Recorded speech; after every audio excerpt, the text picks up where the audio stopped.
This is the best of the week on Relevant Radio. Our spiritual director today is Father Rob Kroll, and we're talking about hope in the Jubilee year, talking about despair being a willful choice. So it's not just a feeling of depression or sadness, but it's actually making a choice for that. Can you go into that a little bit more, just so we're understanding what do we want to avoid in making a choice for despair? Sure.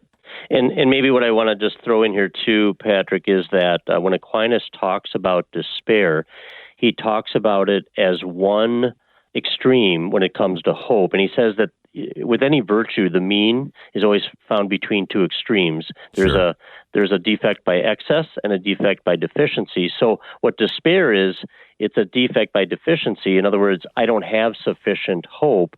I go even to the extreme of basically renouncing hope and renouncing the possibility of salvation through Christ.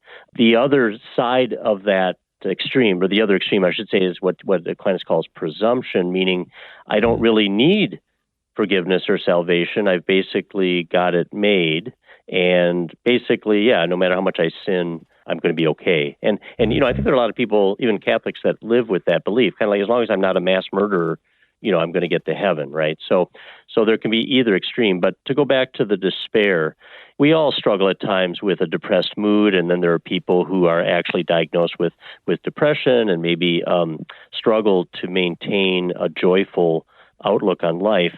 But the despair that Aquinas is talking about and that we really want to emphasize is more, like we said, more engaging the will and saying, I know that Jesus Christ came to save us. I know that He's offered me this gift of eternal life, but I have somehow concluded that my sins are too numerous or too great, too serious, and that there's really no possibility for me of being saved. And as we're talking now, I'm thinking of this movie called The Mission that maybe a lot of us have seen with Robert De Niro.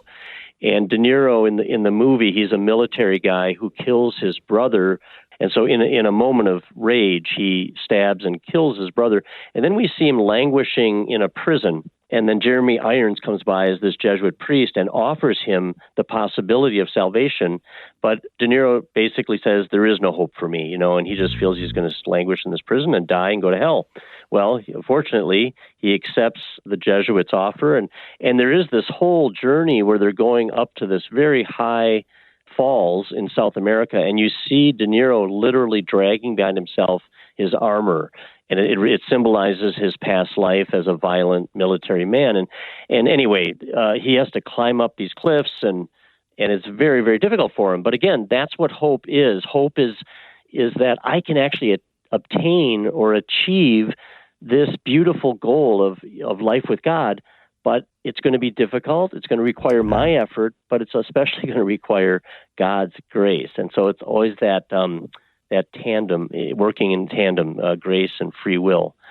So we should never despair, because God's grace, God's mercy God is mercy. And if there's nothing that, Sister Faustina, and I mentioned there was a Jubilee of Mercy. If there's anything that Christianity offers, it's that God is love and mercy itself. So we really have no right ever to despair.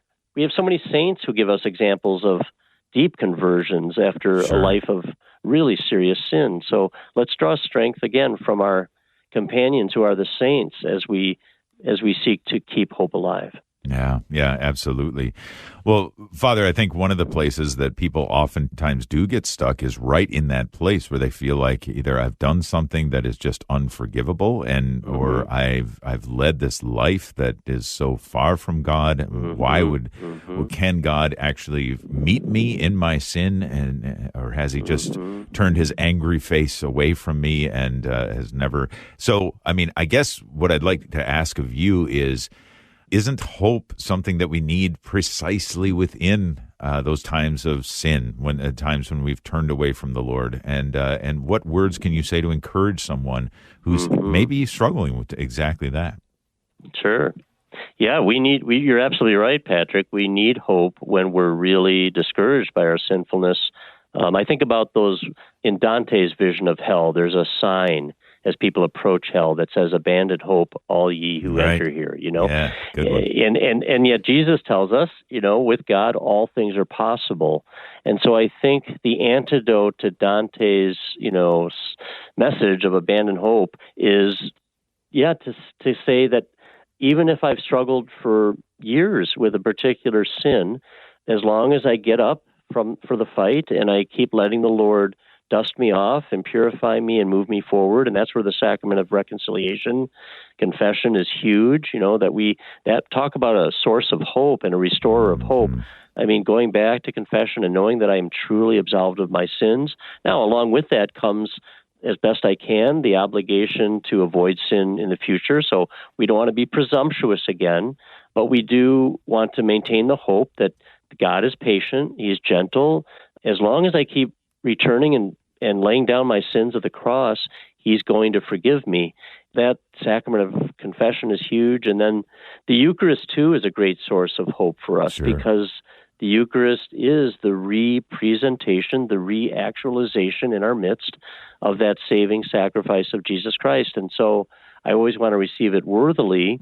I want to be not in a state of mortal sin, but it doesn't mean I have to be completely sinless either. The Eucharist has a power. It is itself a source of great hope for us, and we're encouraged to go even daily to receive that hope. So, I think in our Catholic faith, we have the resources. We have the sacraments. We have all the wonderful devotions like the Rosary. I mean, there's so many ways that our hope can be nourished, and it's really up to us to choose to avail ourselves of these helps. I mean, that's the thing. God gives us freedom, and as tragic as it is, we can freely turn our back on Him and say, "No, I'm going to not welcome your offer of grace," and then, despair is really a possibility. The example of Judas Iscariot, who just couldn't see beyond his own, which, I mean, even in the sins that we encounter in our own lives every day, which some are, very serious, perhaps rival the seriousness of betraying the Lord, but and then some of them not so serious. We can get caught up in that same idea, and that's when we need that hope. Hi, this is Patrick Conley. You can join me and listen on the Relevant Radio app to The Inner Life, live each weekday at 11 a.m. Central. And thanks for listening.